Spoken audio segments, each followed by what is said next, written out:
to another moment of chaos. I'm Spawn the Baptist. I'm here with my motherfucking man, URG, international recorded artist. Yes, sir. 7th Regiment Productions. Yes, sir. And just, how you feeling today, my dude? Oh, man, I'm blessed. I'm honored. I'm humbled. I'm happy to be a part of this experience. It's a new year. It's time for new opportunities in music, film, audio books, popping right now. Spoken word, features, action figures, all that shit.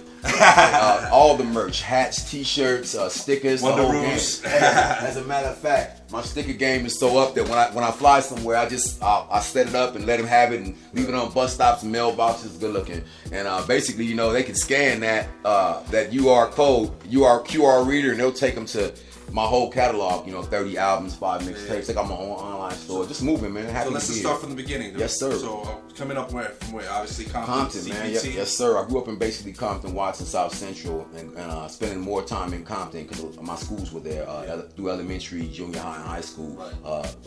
Lincoln Elementary, particularly Martin Luther King Elementary, and then Willowbrook Junior High School and Centennial High School, all based in Compton. Went to the original Skateland, saw the original NWA, watched CIA and Ice Cube dance on stage and perform with them. Just real gully, Eve After Dark, all the things of that era. And Compton to teach you some lessons. Well, let me ask you, I'm about to break that down real quick. Yes, so, all right, so I've heard two things. I heard it wasn't as bad as the records, and then I've heard it's worse than the records. The records can't even depict the reality of Compton, especially in the 80s when crack came in and crime and the gangbang was real prevalent. You know what I'm saying? That it's even worse. Like, the records don't even do it justice. Well, I mean, if I had to give an opinion on that, from my experiences in Compton, I would have to go with the latter. That the records were kind of mild.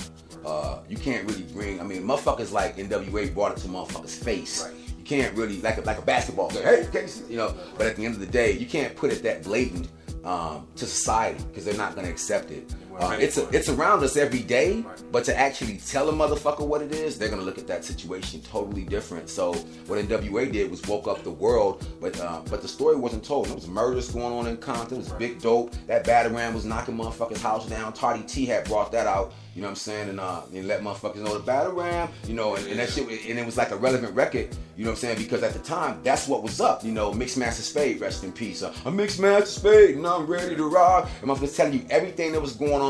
It's cocaine, not lemon hits. Telling you everything that's going on in the streets, but from a musical standpoint, and making it catchy, and making it where you would accept it, because you first of all, you're getting it from a commentary. To soften the blows, sort of? Straight up. And you're getting it from somebody that's giving you a hip-hop commentary because they're living in that environment. And when a person's telling you, basically what they did, man, is they took everything in our environment, absorbed it, made a concentrated effort to package it, and then they took the packaging of what they did and then just sold it back to America. This is what's going on in the hood. Right. So anybody that didn't know what was going on in Compton, that didn't know how relevant things were, didn't know how bad things were, didn't know how the police was treating blacks, that didn't know how robbings and killings and jackings and motherfuckers was getting Jack Clay Jordans and shit like that. Anybody that didn't know, it brought it to their fucking face. It put it in their living room. It wasn't even the full thing. It was like Cliff Notes. Word up. Get your mind right. Everything that's going on out there on these streets, everything we go through on a daily basis. I got super love for my man Mike R. Santana. Film director, producer, writer, businessman. I got involved in boot camp, and this was a big part of me, man. It's like a baby. But the story of boot camp, even before Trayvon Martin passed, was fight back. Everybody's got a boot camp. When you get pulled over for that ticket, that's your boot camp training. You're in training for boot camp. How you handle that ticket, how you handle the situation with your boss, how you handle the situation with your girl, how you handle the situation at the burger stand when a dude roll up and ask you, I tell you look familiar, how you handle the situation in the club when somebody step on your shoe or spill your drink on you. That's your boot camp. That's your training for boot camp, because it's going to be a time where you have to fight. Right. And are you going to fight or are you going to fold? Right. Are you going to fight or are you going to fold? Right. Everybody's got a boot camp, and everybody's going to train for that day. But when your day coming, when your boot camp comes, what are you going to do? This is what I did. You want to know? You go to YouTube, you search URG7, you type in boot camp. You go to YouTube, you type in Manhattan Movies, you type in Michael R. Santana at YouTube. Right. You're going to get his whole reel. This is a big part of it. And this story was like, people came for me and I had to make a decision. I didn't know what it was about or what it was based on, but it was about survival. So at the end of the day, what are you going to do when it's your boot camp? Right. What are you going to do? How are you going to react? Exactly. So let's start from the beginning. So what got you wanting to rhyme? Because I mean, I remember coming up, 80s, everybody was official. You know what I'm saying? Everyone had their own different styles. I touched on it on my interview, Slick Rick, Bismarck, Dane to Dane, Kim Allah, yes, you know what I'm saying, Big Daddy Kane. Yes, sir. You know what I'm saying? So what was it? I mean, I it's kind of obvious because the music was so rich and so it was tangible. You could feel it, touch it. You know yes, what I'm saying? sir. Yes, sir. I totally agree. I'm 47 years old. I done lived through 3 or 4 decades of this shit, and I've seen artists come and go for whatever reason. Those eras were the golden eras. What turned me on to hip hop, man, was a voice. The first time I ever heard Sugar Hill Gang, the first time I ever heard Blowfly, the first time I ever heard Super Ron. This is Super Ron. The first time I ever heard, Jimmy Spicer take off on a record and rap for damn near 45 minutes straight to a disco break. It was over, man. He told stories in his rhyme. This DJ, he gets down, rocking it up, merry-go.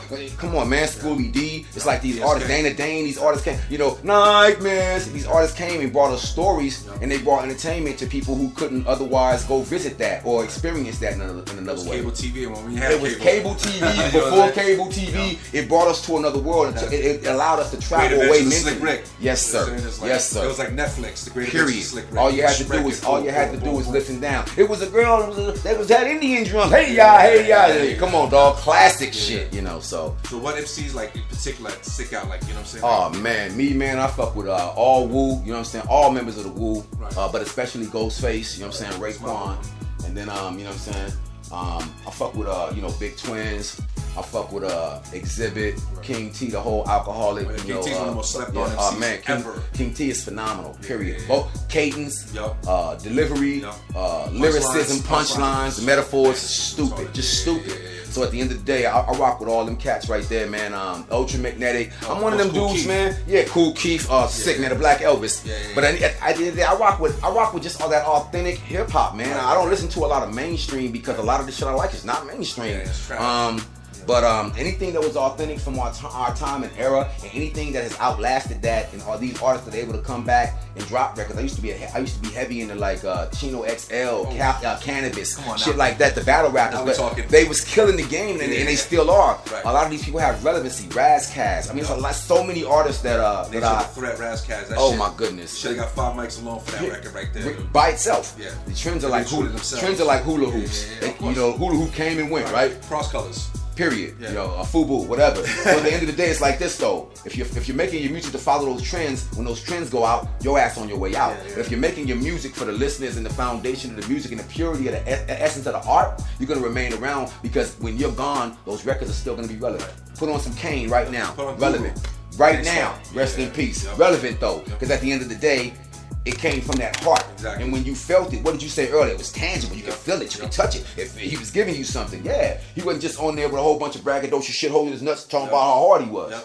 I let the tracks dictate to me as an artist. Depending on what that track is doing, it's gonna inspire what comes out of me. I don't force my hand. My writing to me, and it's crazy that you actually spoke on that, because this is not something I tell a lot of people, or a lot of people know about me as an MC, person, or artist. I consider a lot of my records to be blackout records.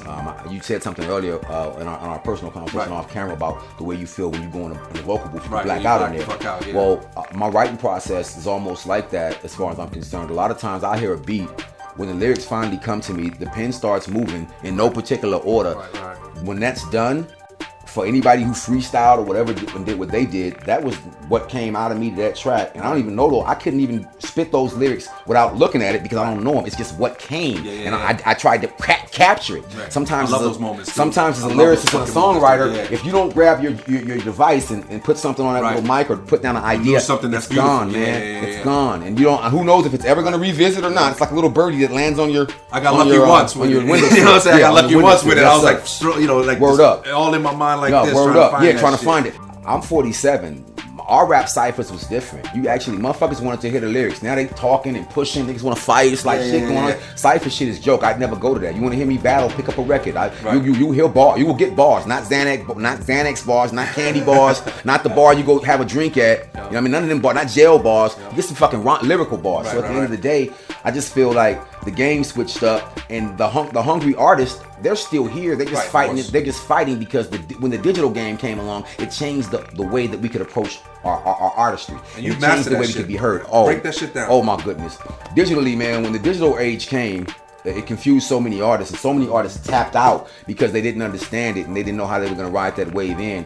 Instead of me being forced to go and waiting until everybody was forced to go, I saw it coming like a wave or a tsunami, and then I prepared for it, and then I got on the wave and I rode it in and ushered myself into it before everybody else was forced to do it. So I found a distributor that would distribute my music all over the world and get it to my fan base, and I ran with that. About 11 years now, right? I've been getting online money since 2004, digitally, with no company backing other than my own. Right. I've been doing music, as you know, since the early 80s. But when the digital game came, it just confused a lot of people. You weren't getting paid the same way. It streamed in a whole. You lost control of a record because it turned into an MP3, and now it can stream. It can download it. It's a ringtone. It's on this server. It's on that server. It's on this format. It's on that format. It's on SoundCloud. It's on Reverb Nation. You lost control of the records, and that scared a lot of people. Because your MP3, once you send it in cyberspace, it's a wrap. Right. It's good luck trying to get it back, whatever the record was, leak or otherwise. Right. So I just think, and once it's out, it's out. That's it. And a lot of times, companies, depending on what they want to do with it, will not even deal with it if it's been leaked. They want something no one's heard. Right. What's the record best defines you? I wish I could tell you that, dog, but with 30 albums and 5 mixtapes, there's no way my mind works like that. My records are what I feel, the energy I get off the beat, and what I deliver to my audience. But if I had a favorite record, I might be able to go there for you. A favorite album of mine would have been the West Coast Gatekeeper, produced by Juneski the Killer from EJ Records out of Vegas. Another one is Mastered High, produced by Max One. Everything's available online, everywhere digital music is sold. Produced by who? The last one was Mastered High, produced by DJ Max One from Cluck Shooters, Records Are Forever. And those are some of my favorite albums because I was able to tap back into the rawness of the music. It wasn't about radio. It wasn't about trying to make a hit. It was just going to the studio and just making good music and doing songs that we felt comfortable with in our heart and with the blood that was running through our veins and laying down our thoughts, ideas. You know what I mean? But I'm in competition with myself. I'm still trying to pin what I would consider a lyrical masterpiece. You got people like Biggie that's gone, and look where people place his lyrics. You got people like Nas, whose lyrical content and his lyrical contributions have just had him, with presidents and in high places, receiving awards and receiving honors. He just received I can't remember the honor. I should have came to my mind, but Lifetime he just received that honor. But it's I'm trying to be placed, whether it's while I'm here or gone, on the same on the same plateau as those artists with the same energy as someone who literally left that type of contribution behind musically. And it's not about the fame for me. It's about the contribution and actually leaving it.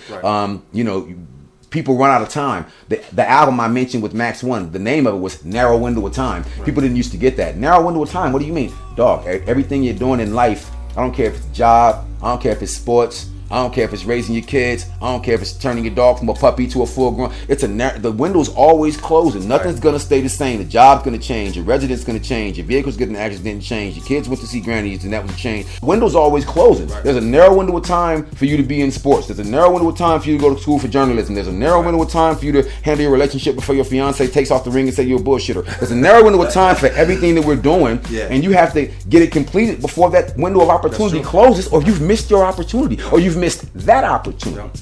You're doing other things, acting, a little touching on things. Man, break that down too. Respect, Vaughn. Check this out, man. I've been blessed, to work with a lot of great people.